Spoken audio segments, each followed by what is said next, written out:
Creo que esta visita y en este momento, a días de las elecciones, con un público compuesto de empresarios, empresarias nacionales, argentinos, bonaerenses, de nuestra famosa industria nacional, vale la pena hacer unos comentarios, si se me permite, un poquito más históricos y estructurales que lo que uno usualmente haría, ¿no?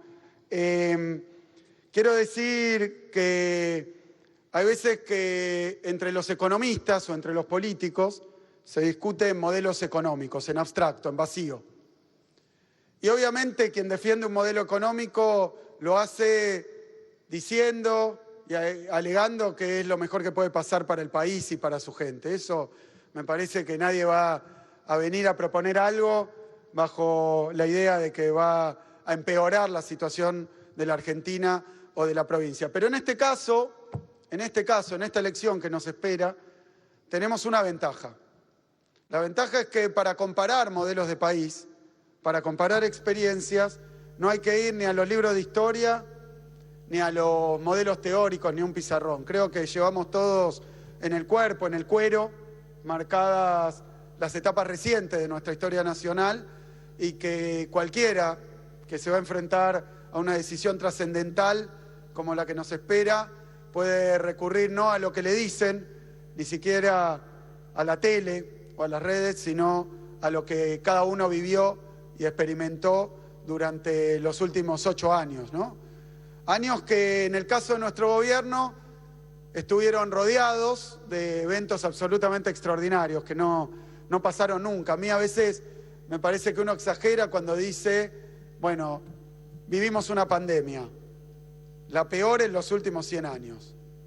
Parece que está exagerando, ¿no? Yo sé, porque justo en mi época de economista estudiaba aquellas épocas de la gripe española, yo sé que esta fue 1000 veces peor que la gripe española, no tiene punto de comparación. Realmente aquella fue la desmovilización, Sergio, de la Primera Guerra Mundial, que volvían los hombres de la frontera y se la trató de ocultar y esconder porque había miedo de que después de la guerra viniera una pandemia. Y cuando era la pandemia esta, la del COVID,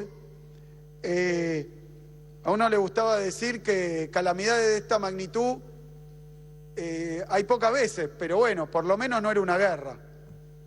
Y terminada la pandemia, terminada no por obra y gracia de la naturaleza, ni de que el virus se cansó, ni de que nos vinieron a ayudar, vinieron helicópteros, no. Esta pandemia en la Argentina fue acompañada de la campaña de vacunación más grande de nuestra historia. En la provincia de Buenos Aires, 45 millones de dosis aplicamos de vacunas. Nunca se hizo esto. Y también vino acompañada de la ampliación más grande de la historia del sistema de salud en la provincia de Buenos Aires. En la provincia de Buenos Aires, que todos decían, bueno, si en algún lado va a haber problemas, viendo las imágenes de lo que se vivía en Europa, en Nueva York, ¿no? Que los pasillos abarrotados de gente, las ambulancias haciendo cola, los camiones frigoríficos esperando a la salida de los hospitales, por lo que generó la pandemia en Europa, Estados Unidos, en el norte, en los países ricos y más desarrollados. Todos esperaban que acá fuera específicamente en la provincia de Buenos Aires, también porque sabían, Sergio, que nosotros cuando asumimos nuestra legislatura, por unanimidad, declaró la emergencia sanitaria. O sea que nosotros no es que gobernamos en emergencia por la pandemia, estábamos gobernando en emergencia antes de la pandemia. Y esa emergencia era producto de políticas públicas liberales, de derecha, ajuste, falta de insumos en los hospitales, recién lo mencionaba Andrés. No había insumos en los hospitales. Quiero decir más, los tomógrafos, los que teníamos, los equipamientos no funcionaban porque no se pagaba el mantenimiento, el service, a veces la patente, bueno, todo parado.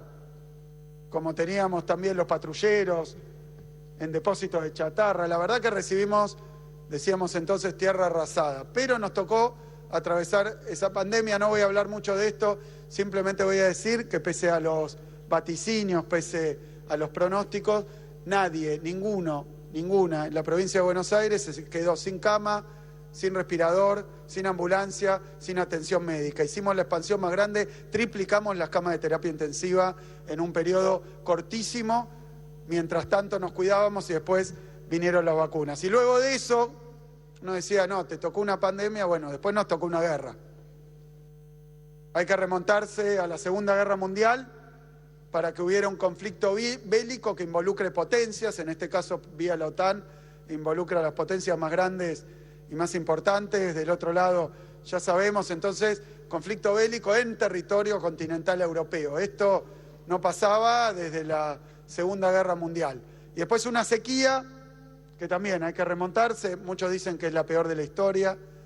La verdad que afectó, hubo sequías muy grandes, pero que afectara a la zona núcleo, un efecto sobre nuestra balanza comercial, sobre las exportaciones, donde 20.000 millones de dólares menos de exportaciones tuvimos, lo cual ya es una situación muy compleja, muy comprometida, si no fuera que además tenemos una no provocada ni por potencias extranjeras, ni por un virus, ni por un evento climático, que es el endeudamiento que nos dejaron, que es de una dimensión parecida en términos de calamidad y tragedia. Nunca había pasado